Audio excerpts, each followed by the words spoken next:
Está no ar. Bom dia, boa tarde, boa noite. TonyCast. Para mim, atitude e iniciativa são coisas que fazem diferença. Você ter uma atitude, você ter a iniciativa de tomar conta da sua própria vida, tomar os seus rumos, não ficar esperando. O governo nem se fala, mas o Brasil tem uma parcela da população que acha que o governo tem que resolver a minha vida. Sim. Meu, esquece.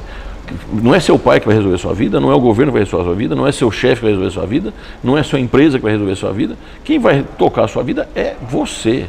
Você tem que ter o comportamento, a atitude, a luta, a batalha. E fala assim, não é fácil. Não é fácil para ninguém, não foi para ninguém. Grandes, enormes empresários aí ralaram pra caramba. Ralaram muito para chegar onde chegaram.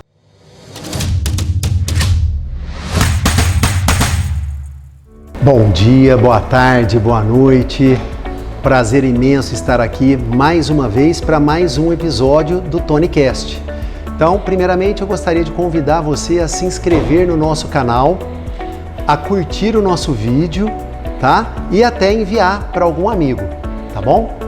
E hoje nós vamos entrevistar um fera, ser humano maravilhoso, ser humano do bem, Ricardo Teles, CEO da Perplan Empreendimentos Imobiliários, né? E preciso falar aqui um pouquinho dele, apresentar ele. Eu gostaria de falar para vocês, para todos os meus amigos aí conhecerem ele com mais detalhe, falar um pouquinho do currículo dele.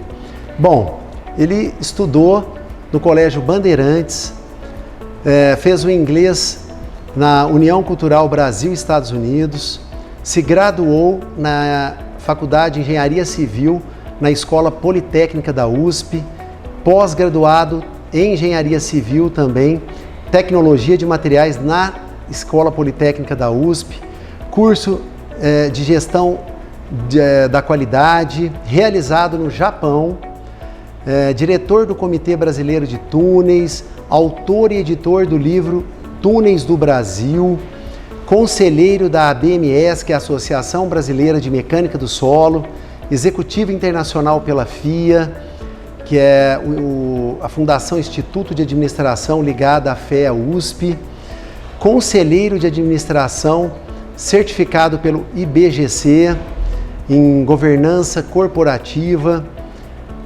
Bom, várias viagens internacionais, isso é uma das coisas que a gente também quer tratar aqui com ele, porque ele adora uma viagem internacional. Experiências em empreendimentos por todo o Brasil, né, em função das atuações dele como diretor nacional de engenharia, amante de esportes. Nós vamos falar sobre futebol, que é uma coisa que o Ricardo gosta muito, e pratica inclusive tênis, natação, judô. E amante de vinho, enologia. Vai ser um bate-papo muito legal, muito descontraído. Vamos falar de mercado imobiliário e vamos falar também um pouquinho da vida pessoal dele, de toda a trajetória profissional. E é um prazer, Teles, posso te chamar só de Teles? Teles, tá ótimo. Ricardo Teles, te receber aqui no nosso TonyCast, tá? Agradecer muito por você ter aceito esse convite e estar conosco aqui já no segundo episódio, tá bom? Muito obrigado.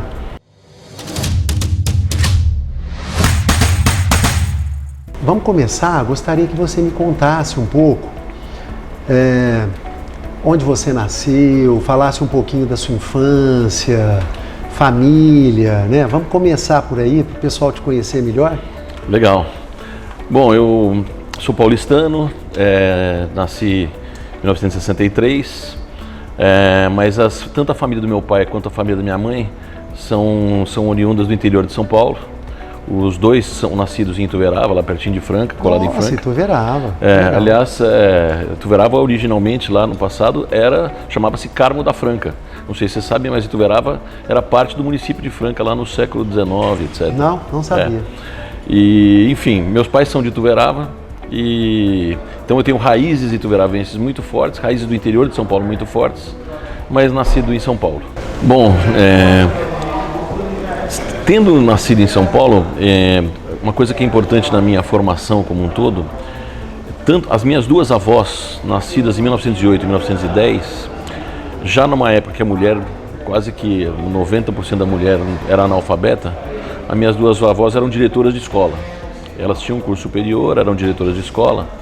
Então fez muito parte da minha base de formação mesmo, das avós, a importância do ensino na formação do indivíduo. Então, a minha mãe é professora, minha mãe foi professora de ensino médio, ensino fundamental e universidade. Meu pai foi professor em universidades, foi diretor de universidade. Desde pequeno, o estudo, o ensino foi muito valorizado na família. Então, até por isso que eu, vou dizer assim, no começo da minha carreira estudantil, no período estudantil, fui no Colégio Bandeirantes. O Bandeirantes era um colégio, ainda um colégio muito forte, que fortalece, conduz muito para o estudo, para o ensino, para a dedicação, são horas e horas mesmo de estudo. O aluno que se forma do Bandeirantes realmente sai do ensino, hoje chamado ensino médio, né? Sai com uma base de conhecimento muito sólida. Sim. E isso é uma coisa que fez e ainda faz muita diferença na minha vida e na minha carreira. Quer dizer, aquela base de conhecimento, só um parênteses, quando eu tinha 3 anos de idade, na fazenda em Ituverava, a minha tia colocou uma lousinha para mim, ensinando as letras do alfabeto. Sim. Eu escrevia as letras do alfabeto, cantando musiquinhas, aos 3 anos de idade. De certa forma, eu fui alfabetizado pela minha tia aos 3 anos de idade, cantando musiquinhas, letras do alfabeto. Sempre foi muito forte na família essa questão do ensino, do estudo, dedicação ao estudo. Isso vai te dando uma base sólida, etc., que lá na frente vai fazer uma diferença muito grande. É uma coisa que eu acho que é legal dizer para as pessoas, em que todo mundo acha que o mundo é muito imediatista. Sim. Valoriza-se hoje no Brasil muito pouco a educação, fala-se muito, mas de fato valoriza-se muito pouco. Um ensino firme, rigoroso, com exigência, com cobrança, prova, se não tirar nota, não tirou, vai ter que estudar, tudo isso fez muita diferença. E lá na frente vai fazer toda a diferença. Faz muita diferença, porque você cria uma base muito forte. A minha mãe lia, quando eu era criança também, sentava no colo da minha mãe lia livros para mim. Ricardo, e hoje inclusive com toda essa era digital, a gente percebe que as crianças estão ainda mais distantes da leitura, né, do estudo, tudo voltado para o celular. O digital, primeiro que o consumo de emoji, de sticker, de mensagens super curtas, muito rápidas, tudo isso, essa geração está sendo bombardeada por isso. Mas, por exemplo, interpretação de texto, raciocínio lógico, desenvolvimento de uma argumentação, tudo isso que é uma coisa mais importante lá na frente, você precisa de leitura, você precisa de interpretação de leitura, interpretação de texto, sim, conhecimento, quer dizer, é uma base, um cabedal que você forma lá na infância, que se você não tem, lá na frente vai fazer falta. Os pais que estiverem atentos hoje a isso e estiverem atentos a dar esse conteúdo para os seus filhos e os jovens que estiverem atentos a isso também vão se destacar lá na frente. Com certeza. E aí você resolveu depois ir para a engenharia civil? Já era, meu pai é engenheiro civil. Ah, tá. Meu pai é engenheiro civil, já era em casa. Meu pai é engenheiro civil, eu sou engenheiro civil, meu irmão é engenheiro civil, minha irmã é engenheiro civil. Os 4 fizeram Bandeirantes e os 4 fizeram Poli, que também é uma faculdade muito forte. Uhum. E minha mãe, professora de literatura. Então, o que eu acho que compõe muito a minha personalidade é o lado humano, vamos dizer assim, que eu trouxe da minha mãe, essa paixão pela leitura, pela literatura, pela interpretação de texto, pela riqueza da música, da letra, do texto, do conteúdo. Minha mãe é autora de 2 livros sobre Chico Buarque, livros que ela faz interpretações das músicas do Chico Buarque. Isso compõe a minha personalidade. E do outro lado, vem o lado exato, matemático, pragmático da engenharia do meu pai. Minha personalidade é muito composta por essas 2 coisas, por esses 2 lados. Uma curiosidade também que não consta em currículo, mas pouca gente sabe, quando eu formei em engenharia, eu fiz vestibular para publicidade e entrei na ECA da USP. Fiz 2 anos de publicidade.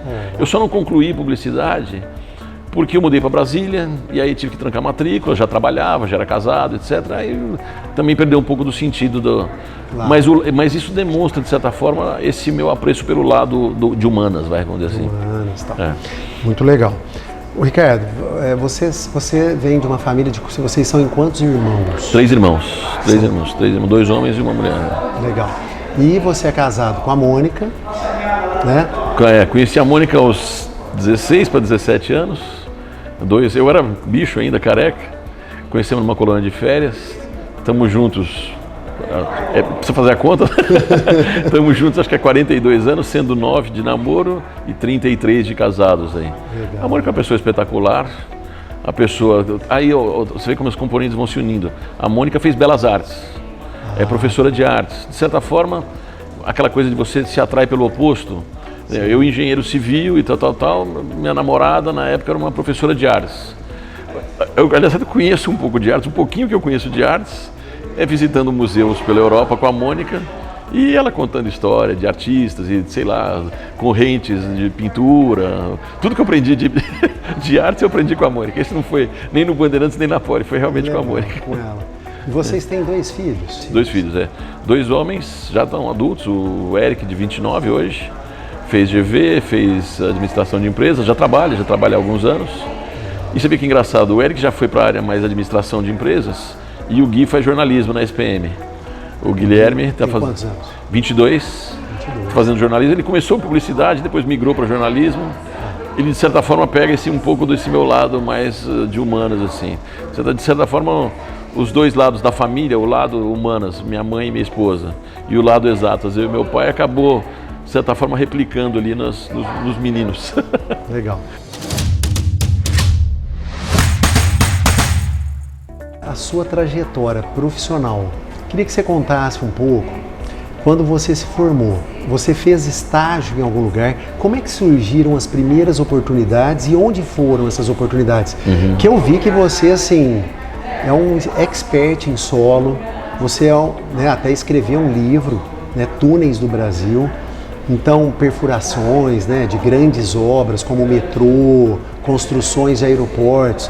Queria que você falasse um pouco desde o início dessa trajetória sua profissional, até para assim, as pessoas entenderem, não achar que às vezes vem tudo assim, muito fácil, Não, vamos lá, já na faculdade eu fiz 4 estágios, em 4 empresas diferentes. Um primeiro estágio no CTH, Centro Tecnológico de Hidráulica, que ficava lá na própria USP. Depois numa empresa chamada Paulo Abib Engenharia, que era uma empresa que fazia projetos de barragens. Fiz estágio na Concide Pré-Moldados, que era uma empresa top de linha lá nos anos meio dos anos 80, né? Concide. Isso tudo estudando? Tudo estudando. E também estágio na Jaú Construtora, que era uma empresa que fazia construção predial. Nessa fase da faculdade eu estava assim, você não sabe ainda, você está meio errático, né? E eu, de verdade, antes até de eu me formar, eu fui efetivado na Concide Pré-Moldados. Mas logo depois que eu comecei na Concide, eu passei num processo de seleção da Camargo Corrêa. A Camargo Corrêa era lá, eu estou falando aí começo de 87.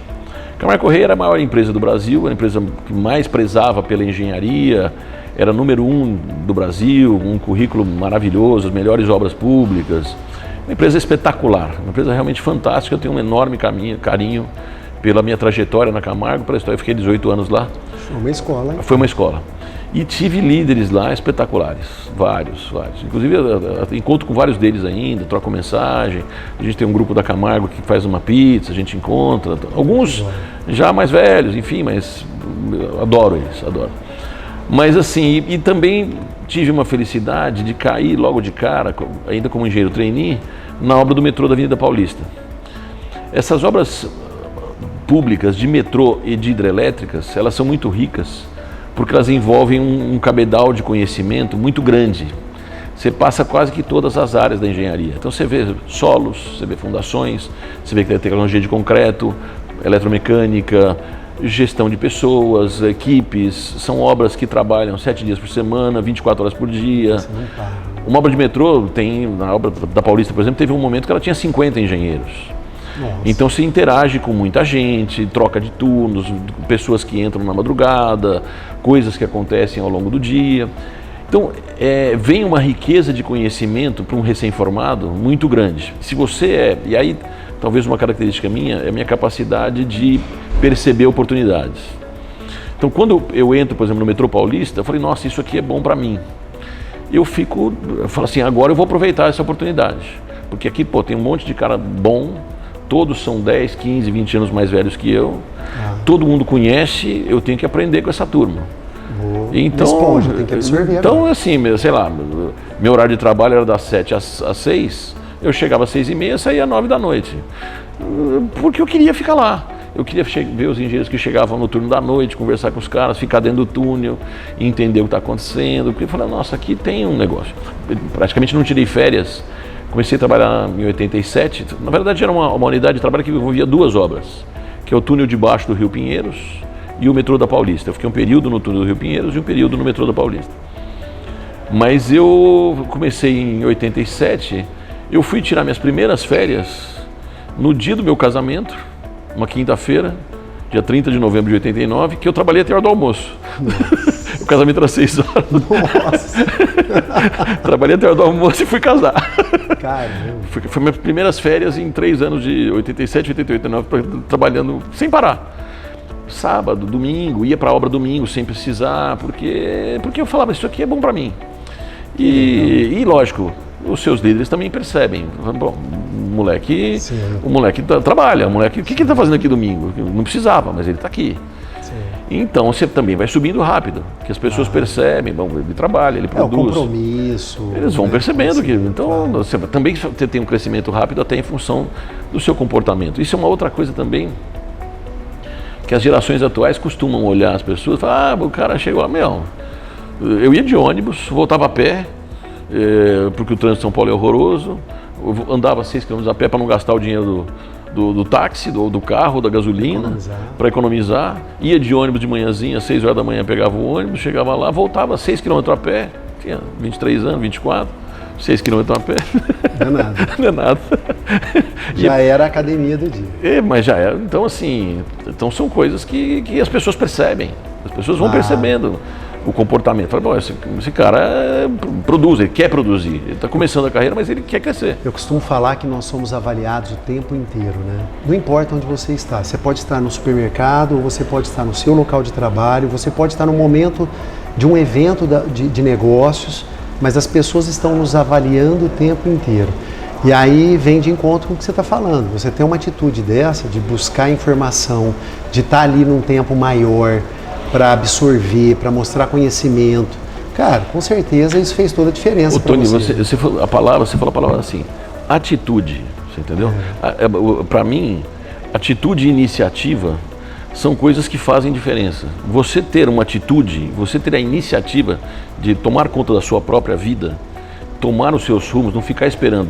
O governo nem se fala, mas o Brasil tem uma parcela da população que acha que o governo tem que resolver a minha vida. Sim. Esquece. Não é seu pai que vai resolver sua vida, não é o governo que vai resolver sua vida, não é seu chefe que vai resolver sua vida, não é sua empresa que vai resolver sua vida. Quem vai tocar a sua vida é você. Você tem que ter o comportamento, a atitude, a luta, a batalha. E fala assim, não é fácil. Não é fácil para ninguém, não foi para ninguém. Grandes, enormes empresários aí ralaram pra caramba.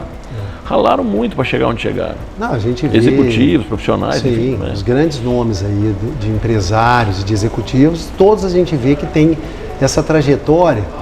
E assim, isso é notório. As pessoas que fazem a diferença, que se destacam, que tiveram sucesso profissional e ao mesmo tempo, como é que fala? A pessoa que conseguiu ganhar dinheiro, estar bem financeiramente hoje, tudo, pode ter certeza que essa pessoa, ela fez a diferença, né? Ela buscou lutou. Algo a mais, é tudo isso que você falou agora. É isso aí.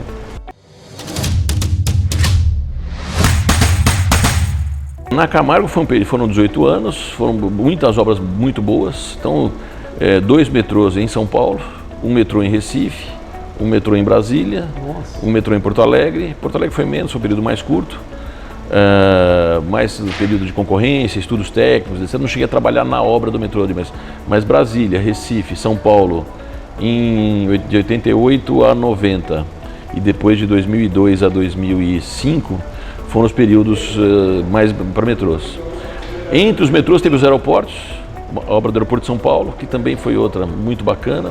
Aeroporto de Brasília foi uma obra fantástica, porque a obra era uma reforma do aeroporto, quer dizer, chamar de reforma é fazer um aeroporto novo com o aeroporto funcionando. Aeronave pousando e não sei o que, então você fazer obra de pista, fazer obra de pátio de aeronaves, fazer com tudo acontecendo no próprio lugar do aeroporto. Que experiência, hein? Foi uma obra muito bacana também, é uma obra também que eu tenho muito carinho, assim. Metrô de Brasília, mais ou menos na mesma época, um pouquinho depois começou o metrô de Brasília.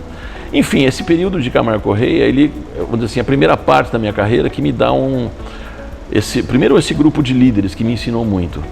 E segundo, essa oportunidade de obras muito bacanas, obras sofisticadas, que do seu ponto de vista técnico, conhecimento, oportunidades, você aprende bastante. Foi, eu diria, a primeira metade da minha carreira. Teles, e toda essa experiência com essas obras, depois surgiu essa oportunidade de escrever esse livro, Túneis do Brasil, você ficou uma pessoa, um nome muito forte para esse... Aí bem ali no final desse primeiro período, eu fui ser diretor de um órgão, chamava Comitê Brasileiro de Túneis, um órgão essencialmente técnico, é um órgão voltado para o desenvolvimento da tecnologia de túneis no Brasil. Eu convivia muito com pessoas que militavam na causa dos túneis, profissionais excepcionais, caras muito bons, muito competentes. E nessa diretoria eles tinham um projeto, quando eles me chamaram para lá, eles tinham um projeto de fazer um livro, na verdade é um livro de história, é um livro da história dos túneis no Brasil, que a gente percorre. O primeiro túnel é um túnel com Dom Pedro II, inclusive. Nós, inclusive, compramos uma foto no Arquivo Nacional, a foto faz parte do livro. O livro é um livro parte cultural, parte de conhecimento técnico, mas ele lista praticamente todos os túneis que foram feitos no Brasil, desde o início lá das ferrovias com Dom Pedro II e tal. Esse livro teve uma repercussão bem bacana na época, foi lançado em 2006, ele existe até hoje, o Comitê Brasileiro de Túneis existe até hoje, tem uma garotada lá, tem uma outra turma lá tocando o CBT. Eu participo, eu assim, acompanho o Comitê Brasileiro de Túneis, às vezes tem congresso de túneis, se dá tempo eu encaixo na agenda, vou lá, encontro os amigos, para ver, é outra coisa, né? Claro. A tecnologia evoluiu muito, mas eu procuro acompanhar até sempre é uma troca de experiência. E assim, você cria uma coisa da sua vida, da sua história, que você quer manter aquela paixão, aquele vínculo ali, né? Ricardo, e o que você pode falar sobre a questão de não parar de estudar, né? Porque assim, eu vi aqui que você depois buscou a pós-graduação, buscou estudos aqui que... Eu tenho uma personalidade meio inquieta. Então, por exemplo, eu fiz, na verdade, 2 pós-graduações. As 2 em tecnologia de materiais. Em nenhuma das 2 eu tirei o título de mestre. Eu fiz só o curso de pós-graduação sem tirar o título de mestre. Porque a titulação de mestre exige uma dedicação específica que era muito difícil para quem trabalhava, inclusive viajando, Brasília, não sei o que, tal. Mas já era uma demonstração. Depois eu fui fazer um MBA executivo, de 1999 a 2001. Um MBA executivo internacional que tinha 3 módulos, um módulo em Vanderbilt, nos Estados Unidos, um módulo em Lyon, na França, e um módulo em Cambridge, na Inglaterra. São 2 anos de curso, mas esse sim é um MBA executivo mais generalista, que você vê disciplinas que não são a sua disciplina originária. Sei lá, publicidade, marketing, contabilidade, economia, finanças, comercial, enfim, tudo. É um MBA executivo. Fez uma diferença muito grande para mim. E de certa forma ele criou uma sustentação para o segundo período, que é o período do mercado imobiliário. E aí também um segundo período já como executivo de empresas. A base para esse segundo período de executivo de empresas foi plantada ali em 99 e 2001. E eu, assim, congresso, evento, feira, eu participo de dezenas, centenas. Não, inclusive eu já estou sabendo que mesmo hoje, chegando aos 60 anos, você está... Sub-60. Sub-60. Chegando, assim, falar assim, você já está numa situação que você poderia estar confortável. Financeiramente, profissionalmente, você hoje é presidente de uma empresa que está em crescimento, você fez um trabalho, está fazendo um trabalho maravilhoso, mas pelo que eu fiquei sabendo, você está indo para fora buscando mais... Eu vou agora meio de setembro, eu vou para Stanford. Tenho umas aulas em Berkeley, umas aulas em Stanford e mais uma visita nas empresas lá do Vale do Silício. E em outubro também uma semana em Harvard. Buscando conhecimento. E assim, por exemplo, no Stanford, eu até fui ver a minha turma, eu olhei e falei, caramba, a turma tem 40 anos de idade. Minha turma tem... Porque quem vai para Stanford ver startup, Vale do Silício, não sei o que, eu vou porque também é o seguinte, eu tenho que acompanhar a turma. Tem que aprender, tem que ver o que eles fazem, como é o que eles pensam, são meus diretores, são dessa faixa etária. Como é que essa turma, o que estão fazendo fora, etc. Harvard já é uma universidade muito voltada para pessoas, para gestão de pessoas, que é uma área que eu me dedico muito também, estudo muito, quero assim, a gestão no mundo capitalista mais moderno, como ela deve ser, etc. Então, assim, são duas inserções, de uma semana no mundo da tecnologia e no mundo da gestão de pessoas mais atual, para procurar. E é também essa inquietude, essa atitude, essa iniciativa de se eu vou, vai me dar trabalho, é cansativo, pega um avião, vai no avião. Mas ter sucesso dá trabalho, né? As dá pessoas trabalho, acham que vem de mão beijada. Dá né? trabalho. Não, leitura prévia, já chegou lá, tem um monte de leitura prévia, a leitura prévia em inglês, não é confortável, não sou um cara, sabe? É um esforço a mais, ler em inglês, entender em inglês, conversar em inglês, assistir a aula em inglês. Quer dizer, tudo isso faz parte de uma atitude, de um comportamento, de uma forma... Quer dizer, o cara podia estar deitado no sofá, né? O cara podia estar deitadão lá, tranquilo, mas ainda está buscando a informação, ainda está buscando o estudo, trocar informações. Fantástico, Teles. Eu quero até dividir com vocês, quando a gente conheceu o Teles e o Rodrigo, que nós vamos tentar bater um papo com ele daqui a pouco. Vamos ver se ele vai estar por aqui para a gente abraçar ele um pouquinho, que é o diretor do Teles, diretor comercial aqui da Perplan. Eu lembro quando o Rodrigo me ligou, falou, Tony, eu vou passar aí na sua imobiliária com o nosso presidente. E eu, nossa, cara, mas vou receber o presidente da Perplan aqui, né? E para nós foi uma honra, né? Poder receber o Ricardo lá. Mas quando o cara chegou com essa simpatia toda, com essa humildade, uma pessoa extremamente acessível, sorriso no rosto. E eu tenho que te falar, Ricardo, e aliás, eu já te falei, mas queria deixar isso registrado. É brincadeira a energia desse cara. Toda vez que ele vai na imobiliária, todas as vezes que ele passou pela VTI, a gente fez uma venda muito generosa naquela semana. Porque é isso, né? O cara traz uma energia, tem uma energia, um sorriso no rosto, e todo mundo que você conversa, que trabalha com ele, vê isso em você, né? Então, só você conhecendo ele de perto para entender toda a generosidade que ele tem de passar todo esse ensinamento que ele tem, inclusive lá na empresa. Daqui a pouco a gente precisa contar aí do café com o presidente, do happy hour com o presidente. Então, maravilhoso. Queria dividir isso com você. Toda vez que você vai lá no nosso escritório... Preciso ir mais vezes. Você precisa ir mais vezes. Faz um tempinho que ele não vai.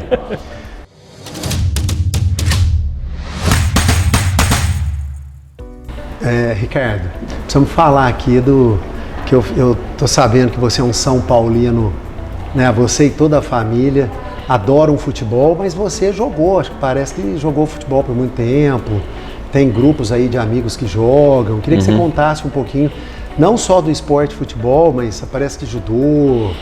Não, assim, eu gosto de defender muito assim, da importância do esporte na formação do indivíduo. Então, assim, a partir dos 6 anos de idade, em momentos diferentes, de formas diferentes, eu pratiquei primeiro futebol de salão, depois mais tarde futebol de campo, natação, tênis e judô. O que eu defendo muito no esporte é o seguinte: primeiro os esportes individuais, e aí até mais o tênis, eles te ensinam a perder. Porque o tênis, quando você entra numa quadra, entra você contra outro. Sim. Você entendeu? Se você perde, você não tem desculpa. E outra coisa, é um esporte estatístico. Não é que chutou uma bola, bateu, desviou no back, entrou, foi gol. Você não deu azar. É um esporte assim, o melhor ganha. Quando você perde no tênis, você não tem desculpa. Você não pode jogar a culpa no juiz, você não pode jogar a culpa em ninguém. Você é obrigado a reconhecer, esse cara é melhor do que eu. Está melhor preparado. E só existe um jeito de eu ficar melhor que ele. É eu treinar e me preparar, para ver se um dia eu passo ele. Porque se ele continuar treinando, ele vai continuar sendo melhor que eu. A natação é parecido. Só que a natação, o que acontece? Cai numa piscina 6 a 8 pessoas. Então é mais leve do ponto de vista psicológico. Você pode ficar em quarto, você pode ficar em terceiro, você não é um derrotado total. Mas o ensino psicológico que os esportes individuais trazem para a vida são muito fortes. As pessoas não percebem isso, da questão psicológica, como o esporte prepara a psique do indivíduo para o futuro. Além da disciplina, né, que tem que ter. Meu irmão era muito bom de judô. Eu era fraquinho de judô, mas meu irmão era muito bom de judô. Mas o judô, sim, esse é disciplina, treinamento, repetição, etc. Movimentos, perfeição do movimento, o golpe, a velocidade, etc. Agora, já o futebol, seja campo ou salão ou qualquer outro esporte coletivo, é a dinâmica de grupo. Então, se o grupo está unido, se está desunido, o seu amigo que machuca, o craque que chega, que é melhor que você vai para o banco, ou você entra no time e alguém vai para o banco, ou um amigo seu sai do time porque chegou um cara melhor que ele. Como reagir com essas dinâmicas de grupo? Eu fui muitas vezes capitão de time, quase todos os times, eu nunca fui o craque do time. Aliás, algumas vezes eu fui o craque do time, mas eu não era o craque, mas eu era muito rotulado como o capitão. Porque você constrói a dinâmica do grupo. O cara que está cabisbaixo, o cara que falhou, o cara que ficou machucado 2 meses e volta sem preparo físico. Quer dizer, as dinâmicas do esporte coletivo também para a vida profissional lá na frente fazem diferença. E são coisas também que eu vejo pouco valorizadas no mundo atual. As pessoas pensam que assim, fazer bom esporte é bom para a saúde. É bom para a saúde, lógico que é bom para a saúde, mas não é só isso. As dinâmicas de grupo e psicológicas do esporte. E ser campeão é muito bom, é uma delícia. Sim. Mas ser vice-campeão é uma dureza. Você receber uma medalha de vice, você fala, putz, cheguei tão perto.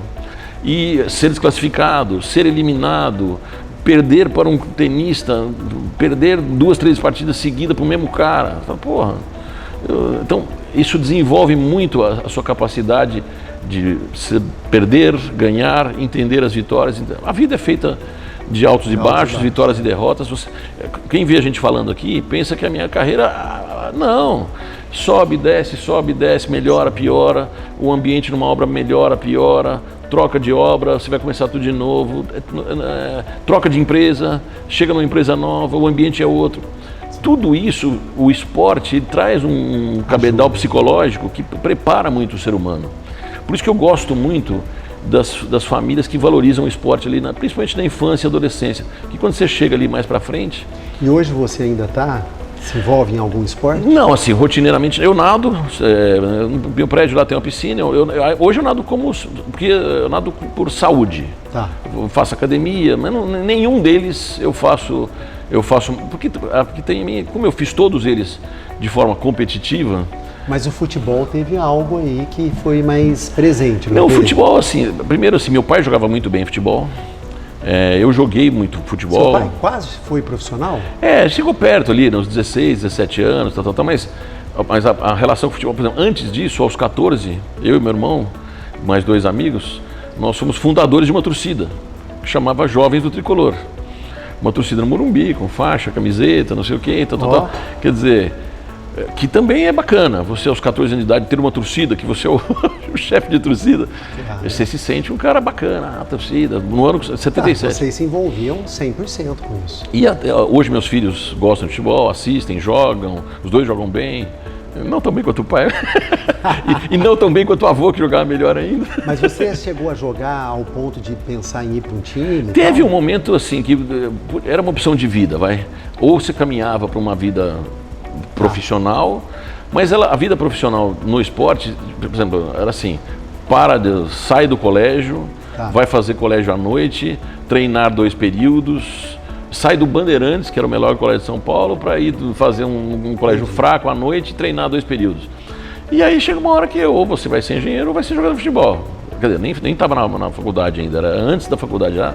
Ali, segundo colegial, assim, que ali tinha um momento que você podia fazer, não, vou me dedicar ao futebol e vou nesse caminho. Mas aí, fala, não, futebol vai ser lazer e hobby, vai ser amador, não vai ser profissional e vamos trabalhar. Mas na faculdade rolava um joguinho? Não, eu era diretor da Atlética de futebol, capitão do time de salão, capitão do time de campo. Ganhamos muita coisa, fizemos times muito fortes na faculdade, fomos jogar na Europa. Nossa, não. Mas é um torneio universitário na Europa. Time. Durante os 5 anos e meio de faculdade eu joguei todos. Aliás, depois que eu formei, eu continuei jogando no time da faculdade. Joguei por uns 7 anos no time da faculdade, campo e salão, e gostava, jogava, competitivo, queria ganhar, tal, não sei o quê. Também foi um período que o futebol foi muito presente. Meu pai brincava, quando às vezes tocava o telefone em casa, ele atendia o telefone e falava assim, Poli Futebol Clube, bom dia. Eu ficava bravo, que eu fazia faculdade de engenharia, mas minha preocupação era jogar futebol. Eu falava, Poli Futebol Clube, bom dia. Que legal. Porque diretor de atlética, você tem que ligar para todo mundo, amanhã tem jogo, não sei o quê, ficava o telefone lá. Coisa boa. E na época não tinha WhatsApp, era muito mais difícil. Não, no telefone. Eu acho que era ainda aquele telefone preto ainda. Não, eu tinha os telefones assim, da namorada dos jogadores, da mãe dos jogadores. Você liga na casa do cara. Deixa recado. O cara não tá, vou ligar na namorada. Avisa ele que amanhã tem jogo às 2 da tarde. Que legal. Muito bom.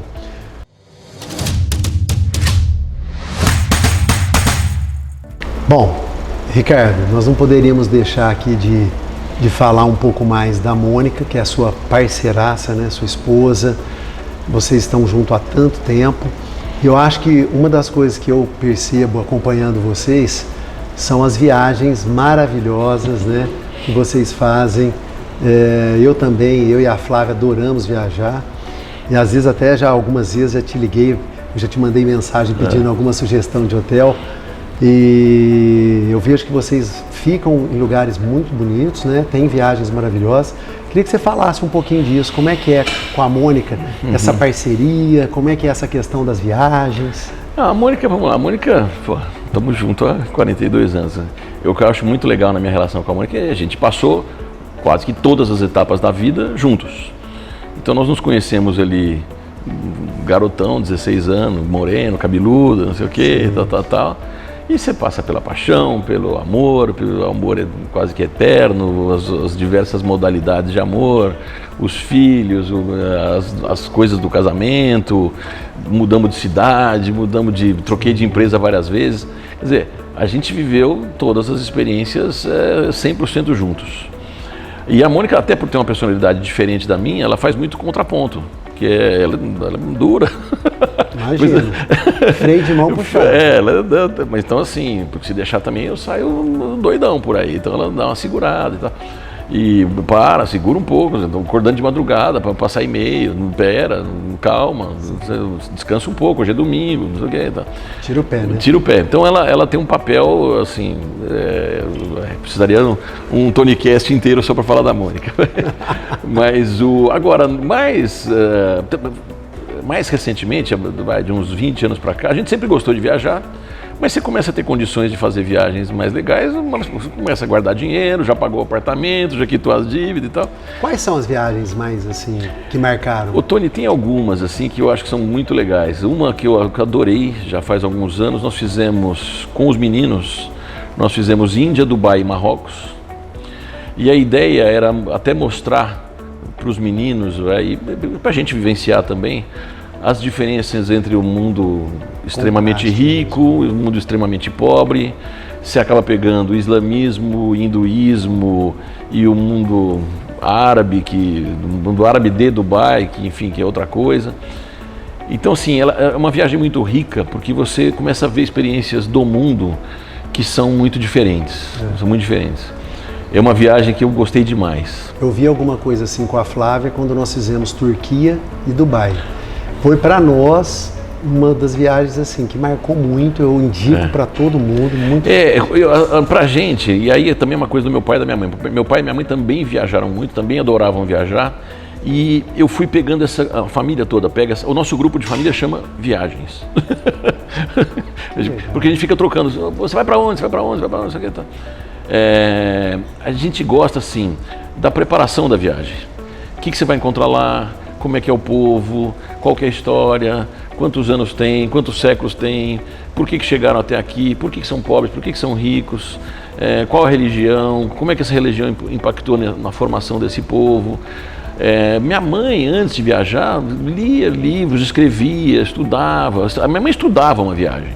Ela, antes de viajar, era uma coisa, cadernos, escrevia no caderno sobre o islamismo, não sei o quê. Um negócio, fazia, a viagem anterior é melhor que a viagem. Que legal. Então, esses lugares, tem muitos lugares. Recentemente nós fomos para a Tailândia, que foi uma viagem espetacular, uma viagem assim, uma muito emblemática, assim, que eu adorei. E aí um outro lado, um lado natureza e tal, foi para o Alasca, que é uma coisa assim louca. Você pegar um hidroavião, descer num lago e começar a ver urso caçando salmão. Só gelo em volta? Não, porque você vai no verão.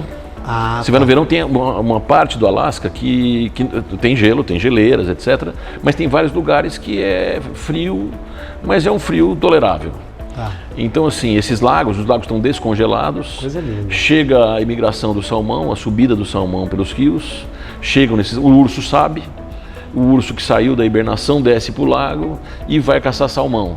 E você vê assim do teu lado, um urso de 3 toneladas mergulhando no lago, sai com salmão na boca.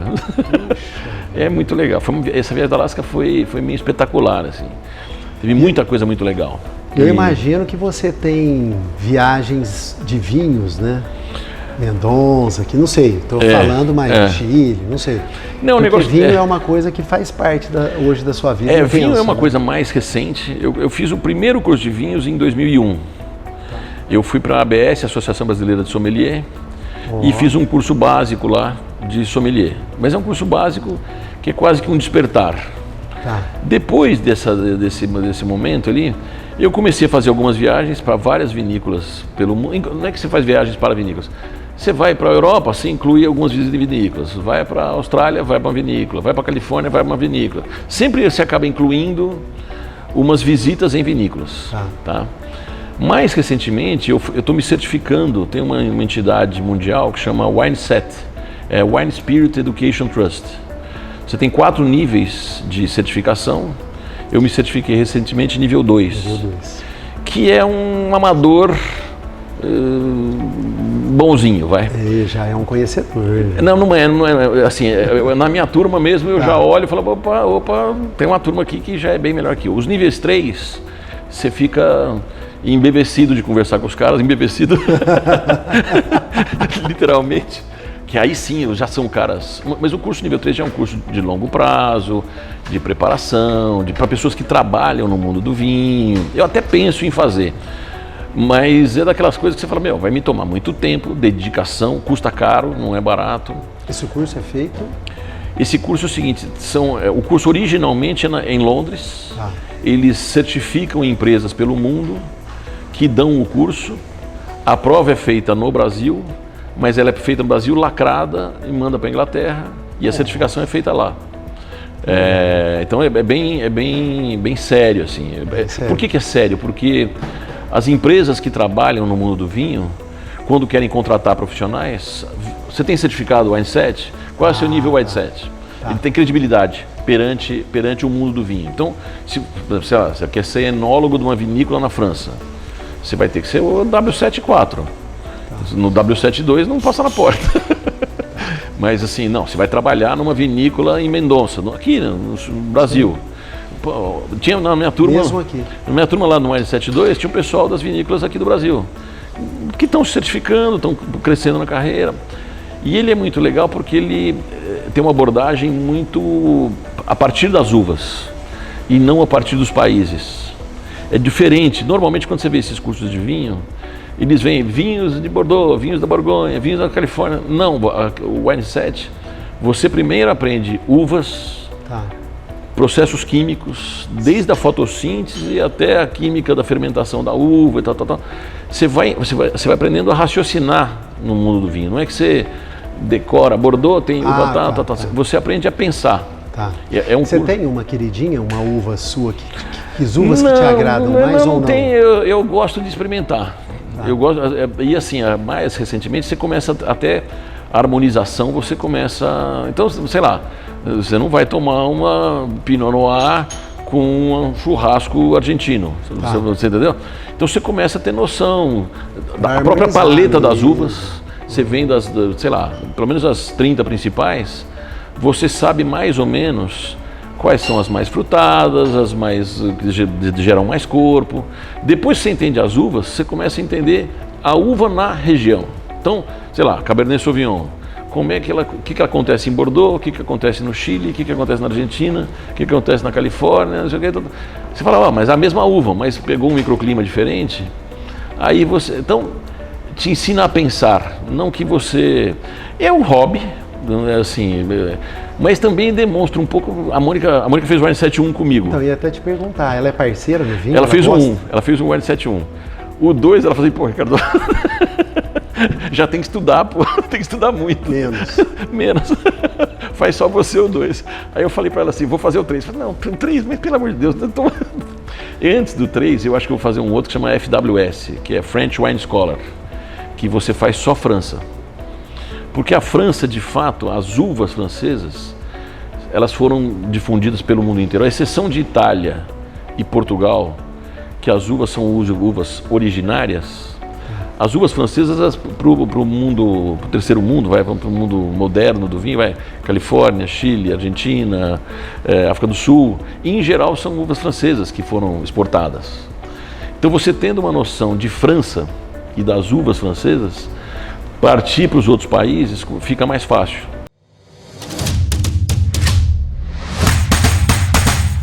Que legal, gente. Falei que ia ser uma aula, né, estar aqui nesse dia maravilhoso, com essa oportunidade de ouvir um gigante aqui igual o Teles. O Tony é do meu fã-clube. Sou do fã-clube dele. Eu falo que o Teles, quando eu vejo ele, quando ele chega lá em Franca, na VTI, eu falo, estende tapete vermelho. Porque é isso aqui, ó, é fantástico, né? Bom, precisamos falar do mercado imobiliário, né? Vamos lá. Falar um pouco, como é que você chegou em Ribeirão Preto, como é que surgiu esse convite para vir para a Perplan? Não, vamos lá, vou pegar o fio ali de quando eu saí da Camargo Correia. Eu saí da Camargo Correia em 2005, fui diretor do Comitê Brasileiro de Túneis 2002 até 2006. Estava ali transitando no mercado como consultor no mercado de túneis, etc. E por amigos, enfim, tinha uma operação muito grande imobiliária no Nordeste para uma incorporadora que era a Agra na época. Agra, que depois veio a ser, fruto de outra fusão com outras empresas, veio a ser a PDG. A Agra é uma empresa espetacular, uma empresa fantástica, e ela estava com uma posição no Nordeste enorme. E eu não entendia nada de mercado imobiliário, nada. Mas eu tinha morado em Recife, eu morei em algumas cidades com essas coisas de Camargo Correia e tal. E a Agra me contratou mais pelo conhecimento da cultura local, nordestina, do que exatamente pelo meu conhecimento imobiliário. E o conhecimento imobiliário eu aprendi fazendo, já como diretor de negócios da Agra em Salvador e depois Salvador, Recife, Natal e Fortaleza, mas sem ter o conhecimento imobiliário. Aprendi jogando. Entrei num negócio, realmente uma carreira nova que começa ali em 2007, junto com o IPO, junto com um boom de mercado imobiliário. Que não era ser engenheiro civil. Nada, não, pelo contrário, eu quase que abandonei diretor de negócios. Sim. A engenharia era um apêndice. E talvez o apêndice que eu menos me dedicasse. Eu me dedicava muito mais a comercial, marketing, vendas, produto, gestão de pessoas, etc, do que a engenharia propriamente dita. Então, assim, foi uma experiência fantástica, foi muito intensa. Eu não sei nem o número direito, mas assim, ordem de grandeza, foram alguma coisa entre 20 e 25 lançamentos, que davam mais ou menos 150, 180 torres. Nossa. Em 5 anos, na Agra PDG. Negócio enorme, VGVs enormes, passei a conviver com grandes craques do mercado imobiliário. Aí a minha capacidade de esse cara é bom, eu vou colar em todo mundo e vou aprender tudo de novo. Vou começar uma carreira toda nova. Praticamente em 2007, assim, eu comecei a carreira. de mercado imobiliário. Praticamente não, é fato. Ah, Fato. Mas quem é bom, cola e fica aprendendo, fica ouvindo, aprende. Aí, eu tinha feito incorporação nesses 5 anos, fui chamado para ser diretor de Alphaville, diretor de operações da Alphaville, que fazia loteamentos urbanos de alta qualidade, etc. Fiquei 2 anos em Alphaville, 2 anos na Cipasa. Esses 4 anos compõem uma experiência muito rica em loteamentos. E o que aconteceu? Ao sair da Cipasa, surge uma oportunidade. Um pouco depois, eu fiquei uns meses meio parado, meio pensando o que fazer da vida. Mas aí veio uma oportunidade para trabalhar na Perplan, em Ribeirão Preto. Por quê? Porque a Perplan constrói, faz incorporação e faz loteamento. as duas coisas. Como eu tinha os 18 anos de Camargo como engenheiro construtor, 5 anos em incorporação e 4 anos no loteamento, eu reunia, e já estava no nível de diretor nessas 3 empresas, tal. Fazia sentido para a Perplan ter um executivo, um CEO com a minha bagagem. E acho que a Perplan tinha uma administração bem familiar, né? A Perplan era uma empresa naquele momento totalmente familiar e que estava migrando para um processo de governança corporativa.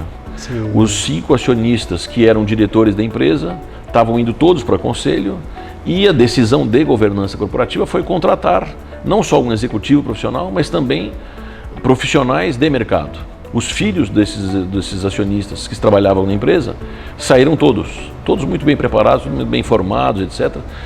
Tinham condição de trabalhar dentro da empresa, etc. Mas não, a decisão de governança foi: filhos saem da empresa, acionistas vão para conselho e profissionaliza a gestão. Profissionaliza. E aí não só eu, mas outros dos diretores foram vindo ver pessoas que são todas profissionais de mercado. Isso faz da Perplan, de fato, hoje uma empresa muito profissional. E ao mesmo tempo que o dono está muito presente. A gente tem, o conselho é muito presente, eu falo com os conselheiros assim, rotineiramente, semanalmente, nós temos reuniões de conselho mensais, mas eu falo com eles o tempo todo, trocamos ideia, assim como a diretoria também tem muita negociação, muita transparência, a gente decide tudo em comitês operacionais. O processo de decisão da Perplan é muito colegiado, seja no meu nível com a diretoria, seja na minha relação com os conselheiros. São sempre decisões colegiadas. Algumas duras, tem ali batalhas, defesas de opiniões, de pontos de vista, etc. Mas isso tem feito muita diferença na Perplan. O processo de decisão colegiada, sem uma figura dona da verdade, autocrática, nem no conselho e nem na diretoria, isso tem permeado na empresa. É uma coisa que já está na empresa, na cultura da empresa já há uns 5 anos. E isso vai amadurecendo, né? Cada vez mais a empresa. Começou meio embrionário, uma estrutura matricial, as pessoas, mas matricial, vai funcionar, não vai funcionar, não sei o quê, como é que vai ser isso? Putz, passados 5 anos, a empresa, a gente fazia de 1 a 2 lançamentos por ano, está indo para 8 lançamentos por ano, o ano que vem. Esse ano a gente deve fazer 5 ou 6 lançamentos.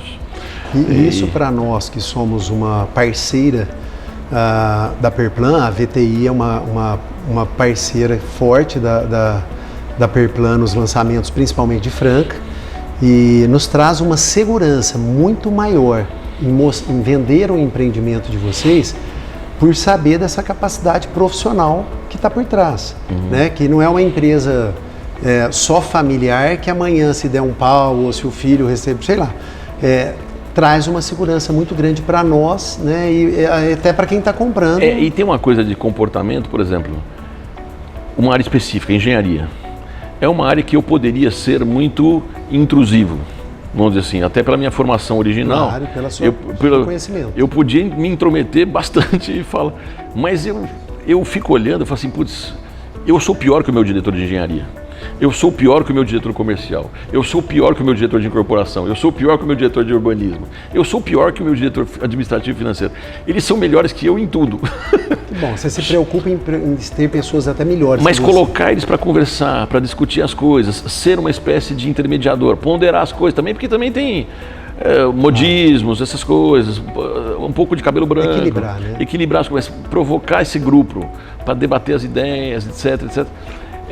Assim, eu fico olhando e falando, nossa, esses caras são bons, os caras são melhores que eu. Putz, qual é o meu papel aqui, né? Meu papel aqui é fazer as coisas funcionarem. E também, assim, aí tem horas que eu preciso, vamos dizer assim, chegar para conselho e com a credibilidade do próprio CEO, muitas vezes eu preciso defender coisas que eles têm convicção. Se eu tenho a convicção junto, aí cabe a mim perante uma aquisição diária, uma compra diária, um lançamento mais arrojado, de maior risco, etc, etc. É óbvio que perante o conselho, se eu tenho convicção de uma coisa, eu participo das decisões ativamente, no nível de diretoria. E quando levo para conselho, eu levo já convicto daquilo que eu estou defendendo. Mas aí a figura do presidente e também aí como representação institucional. Hoje você pegou aqui, tem um cliente ali, antes da gente começar a gravar, né? A figura do presidente, ela tem uma representatividade, claro, perante fornecedores, parceiros, sócios, terrenistas, cliente, sociedade, tal. Você representa um papel. Sim. Você está representando uma empresa, um grupo de 200 pessoas, fora uma multidão que trabalha nas obras, mas você representa um grupo. Você tem que dizer o que nós somos. Então isso também é um papel importante, eu acho que na A Perplan hoje não está só em Ribeirão e em Franca, né? Não, está em 24 cidades. 24 cidades. 24 cidades. Antes da sua chegada? Antes da minha chegada era uma empresa Ribeirão, Franca e região, vou dizer, era quase que uma alta mogiana. Tá. Uma empresa da Mogiana aqui, Tinha uma incursão ou outra fora, mas era uma empresa que tinha dúvidas se ia seguir em incorporação e loteamento. Alguns dos acionistas preferiam um setor, um segmento, outros preferiam outro segmento. Tinham dúvidas em ser expansionistas ou em serem contracionistas. Tinha uma série de questões que eram discutidas no conselho. Então, aí sim, montamos uma estratégia para a empresa, como vai ser, o que vai ser, qual é o nosso plano de crescimento, como isso vai acontecer, qual a estratégia maior da empresa, porque tendo a estratégia bem debatida e bem discutida com o conselho, é muito mais fácil você trabalhar, porque aí você sabe qual é o norte. Quem dá o norte é o conselho que vai dizer se você vai crescer, se você vai parar, se você vai subir os juros, o que a gente faz? Não, isso é uma decisão estratégica. Vamos lançar com os juros a 13,75 ou não vamos lançar? Tem decisões que são importantes. Sim. Então, você não pode ser... outra coisa também que você precisa transmitir aos conselheiros. Você não pode ser imediatista, você não pode se afobar por causa de um problema momentâneo. A coisa vai acontecendo. Tendo um plano, um norte, você sabe o rumo que você vai e a equipe sabe qual é o rumo a ser seguido, as coisas vão acontecer. E vem acontecendo. A Perplan vem crescendo sistematicamente, saiu da Alta Mogiana, ela entrou hoje na macro região ali de Campinas. Nós temos negócios para lançar na região, vou falar meio de cabeça, mas nós temos Jaguariúna, Itatiba, Indaiatuba, própria Campinas, não é a região de Campinas propriamente dita, mas Piracicaba, próximo, tem mais, Limeira. Outros estados também? Então, aí entramos para o Centro-Oeste, seguimos a cultura do agro, aí nós temos Anápolis, Rio Verde, Goiânia, negociando áreas em Brasília. Nossa, entramos em Minas, fomos para Uberlândia, estamos querendo fechar alguma coisa em Uberaba. Rio de Janeiro, fechamos um loteamento em Volta Redonda, estamos negociando uma área no próprio Rio. Essa sim é uma decisão estratégica um pouco mais complexa. Mas enfim, ela expandiu geograficamente e expandiu também em quantidade de praças. Agora, também a estratégia da empresa é ter um raio controlado. A gente está atuando onde a gente conhece bem as culturas locais, culturas ligadas ao agro. Então, por exemplo, essa entrada para o Centro-Oeste é porque o Centro-Oeste é muito vinculado ao agro. Então, a gente conhece o comprador, você conhece o cliente, você conhece o jeito operacional. Os acionistas têm fazendas em Goiás, eles conhecem a cultura há muitos anos e tal. Ninguém está dando um tiro. Não, por isso até que a decisão do Rio de Janeiro é uma decisão estratégica a ser muito pensada e ponderada. Porque aí sim é um modus operandi diferente, uma cultura diferente, etc. Mas seguindo o agro, a gente foi para 24 cidades. E assim, consistentes, equilibrados, não tem nenhum land bank absurdo em lugar nenhum, todos os land banks sob controle. Produtos para 22, 23, 24, 25, 26 já planejados. Nós sabemos, assim, o nosso land bank já tem uma visibilidade muito boa até 2026, 2027. Legal. E Franca nós temos aí lançamento de loteamento, né? E também incorporações. Franca eu posso até errar na conta, mas acho que nós fizemos 7 lançamentos já. Sim. Temos mais 4 loteamentos por fazer, sendo um no ano que vem. Vertical, nós entregamos um agora, né, o Deodoro. Estamos lançando um, que é o Floriano. Para incorporação, nós temos 4 terrenos para loteamento e temos mais, agora me fugiu se é 4 ou 5 terrenos para incorporação. Lançando em 23, 24, 26. A gente, para cada praça tem uma estratégia específica, conforme a própria dinâmica de mercado da praça.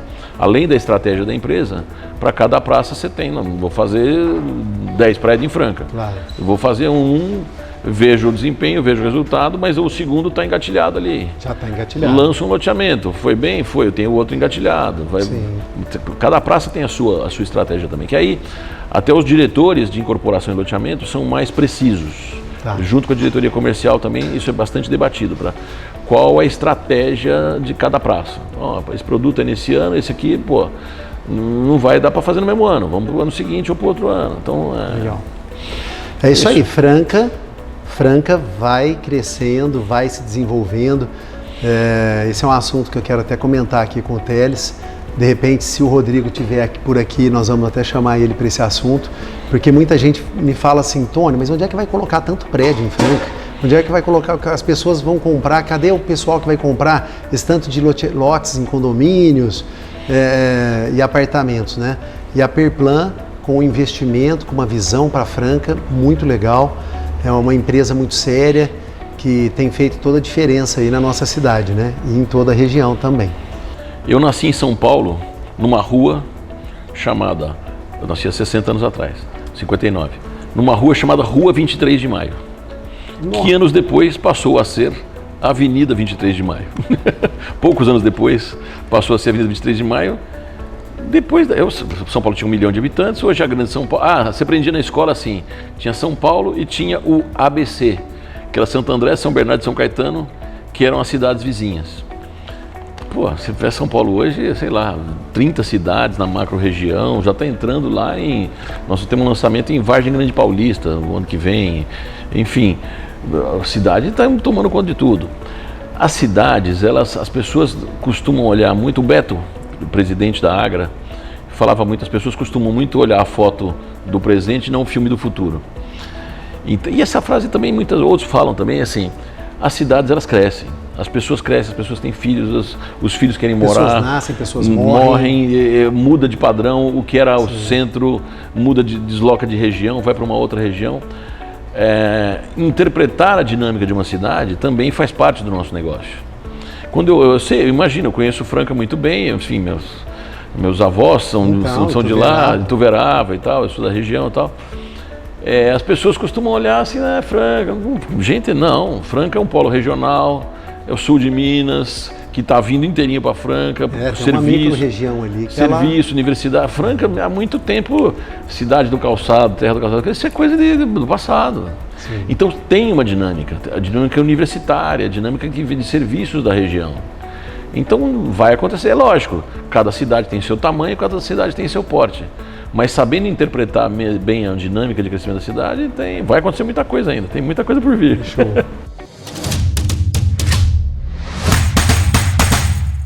Bom, o cara que foi autor de um livro, né?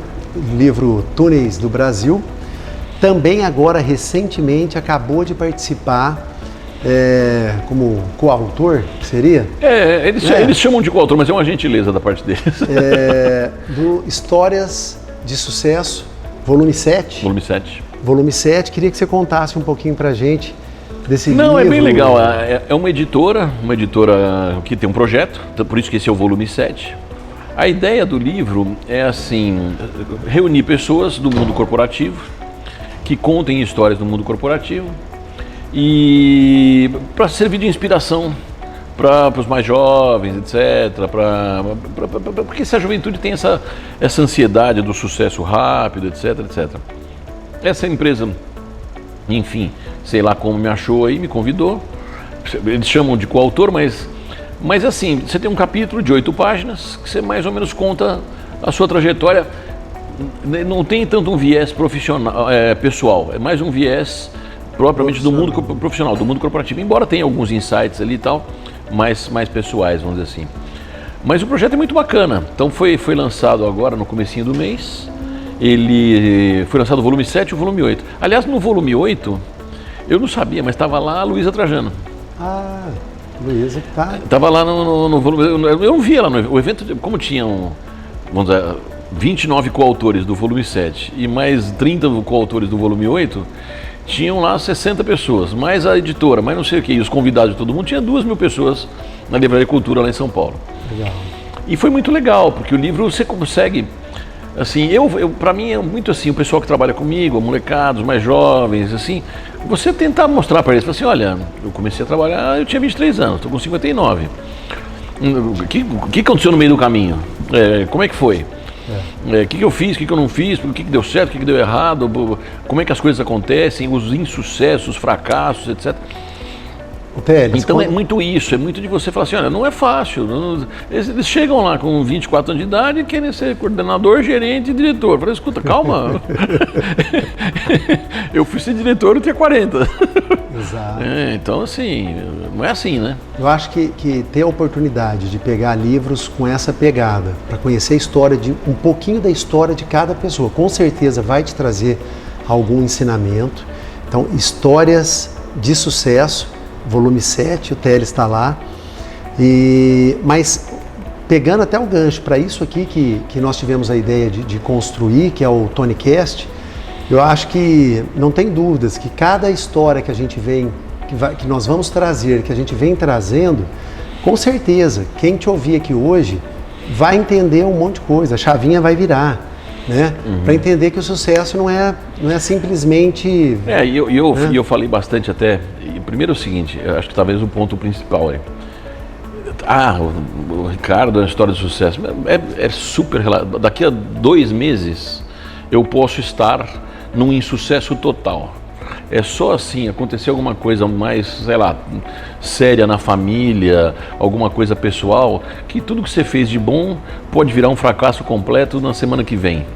A vida é também essa coisa do mundo moderno, fulano tem sucesso, o Bill Gates, não sei quem, não sei o que, executivo de sucesso. Eu tenho dito muito assim, tudo isso é muito efêmero, tudo isso não tem tanto valor assim, quanto a sociedade valoriza. São coisas menores, são coisas pequenas. É legal, tá bom, a empresa está num bom momento, está produzindo, está entregando alguma coisa para a sociedade, está sendo remunerado adequadamente, está tudo bom. Viaja, passeia, toma vinho, minha vida está muito boa. Mas assim, é preciso ter consciência que vai mudar. E vai piorar, e vai melhorar de novo, e vai piorar de novo, e as coisas vão acontecer. Eu estou com 59, pretendo chegar ali aos 90, 100, tem mais 40 pela frente. O que é uma missão de vida para você? Como é que você vê a sua missão de vida? Não, eu até me perguntaram, lá no livro, na história, você me perguntaram assim, o que é sucesso para você? Eu acho assim, sucesso é ser feliz no momento que você está. Se você consegue, por exemplo, mesmo num momento de derrota, vamos dar um azar aí, quebra mercado imobiliário, plano despenca, sou desligado, estou com 60 anos, não arrumo emprego, a renda baixa, não sei o que, tal. Se eu estiver feliz com o sucesso dos meus filhos, por exemplo, crescendo, felizes, se eles estiverem felizes, casados, felizes, e eu estiver com a Mônica lá de boa, também se eu estiver feliz com aquele momento, com aquele jeito, é um sucesso. É um sucesso. Tem que desmistificar um pouco essa coisa. Que sucesso está ligado ao dinheiro. Que sucesso está ligado ao dinheiro. Sucesso que a felicidade está ligada ao dinheiro. Que a felicidade não tem nada a ver. Não tem nada a ver. Felicidade e os momentos mudam. Eu há 10 anos atrás faleceu minha mãe. Eu queria morrer. Aliás, faleceu minha mãe e ao mesmo tempo eu estava trocando de empresa. Isso foi há 10 anos atrás. Eu estava saindo da Agra e ainda negociando com a Alphaville e Odebrecht para qual das duas eu iria.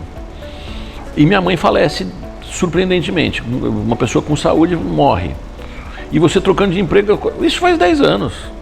Isso não faz 400 anos, faz 10. Minha mãe morreu, não sei como vai ser o meu novo emprego, vai ser bom, vai ser ruim, é um baque. As angústias normais e tal. E isso vai acontecer de novo na vida. Exemplo de homem de sucesso, o Abílio Diniz.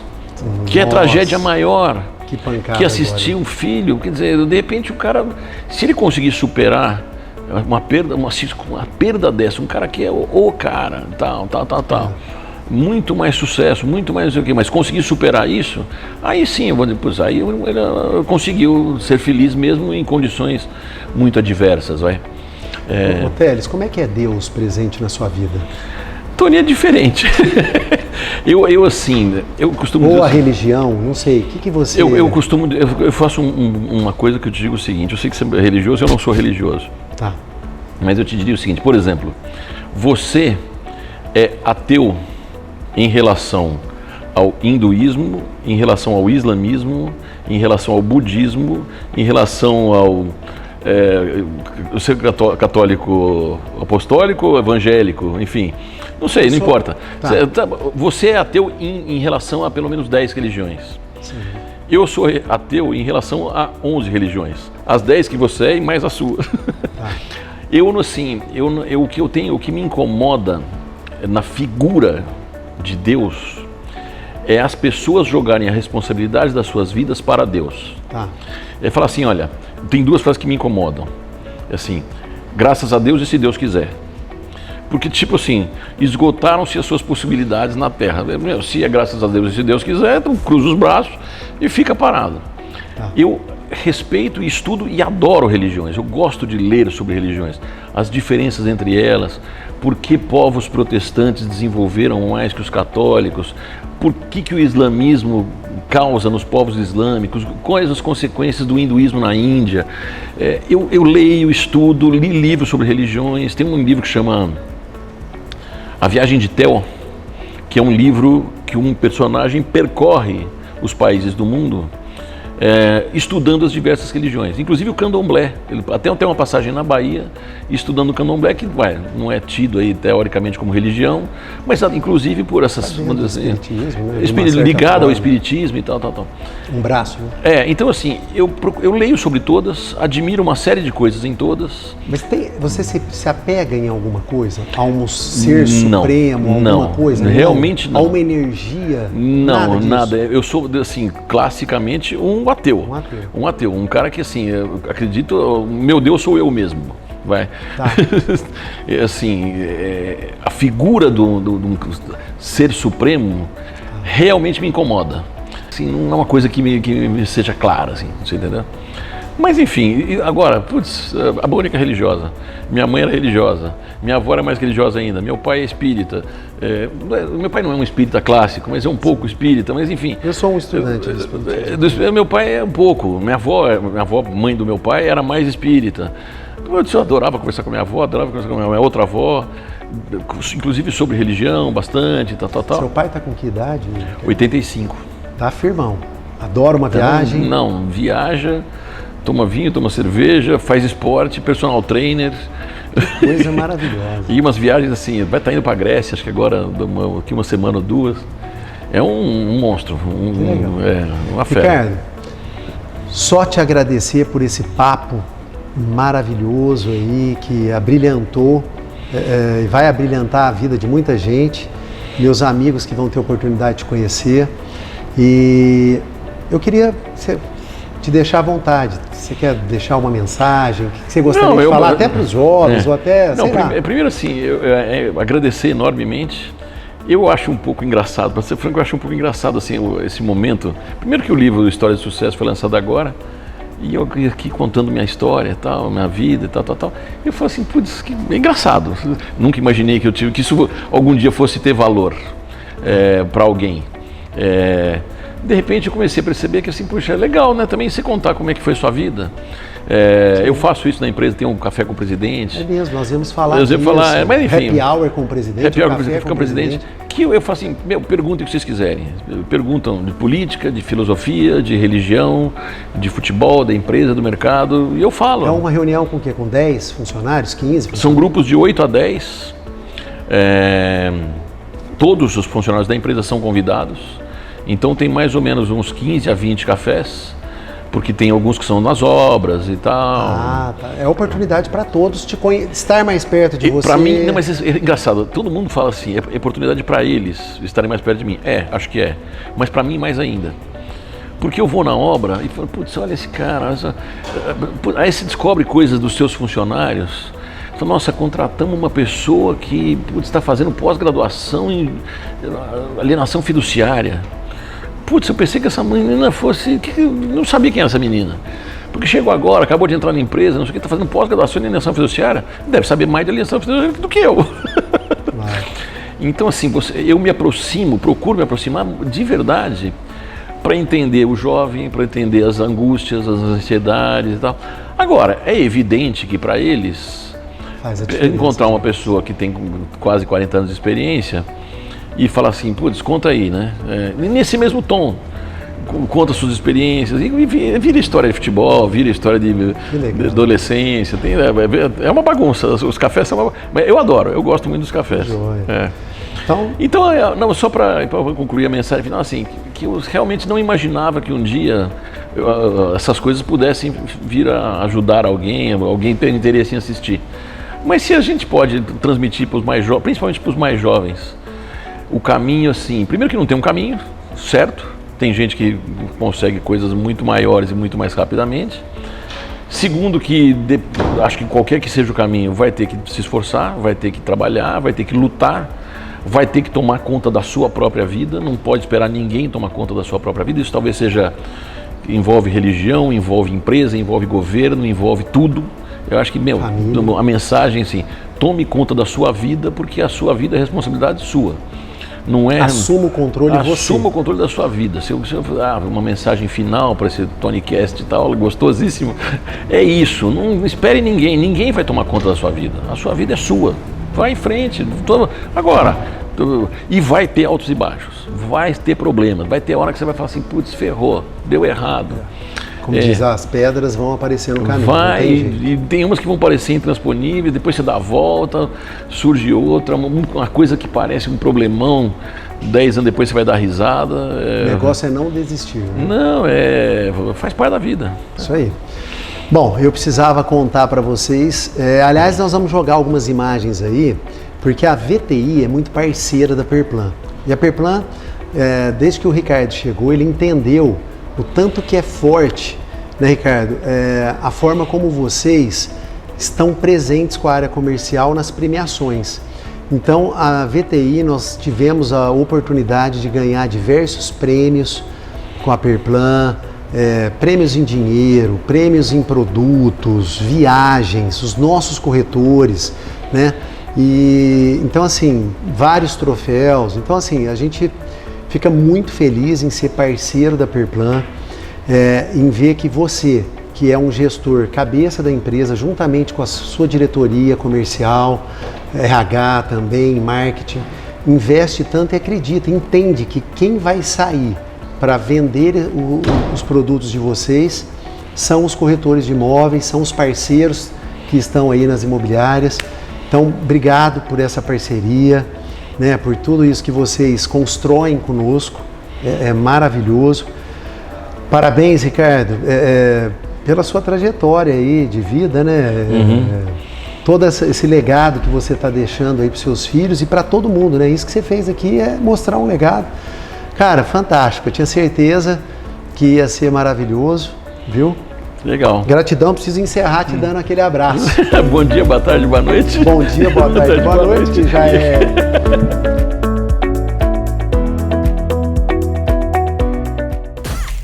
Bom dia, boa tarde, boa noite. Uma produção de Maicon Mariano.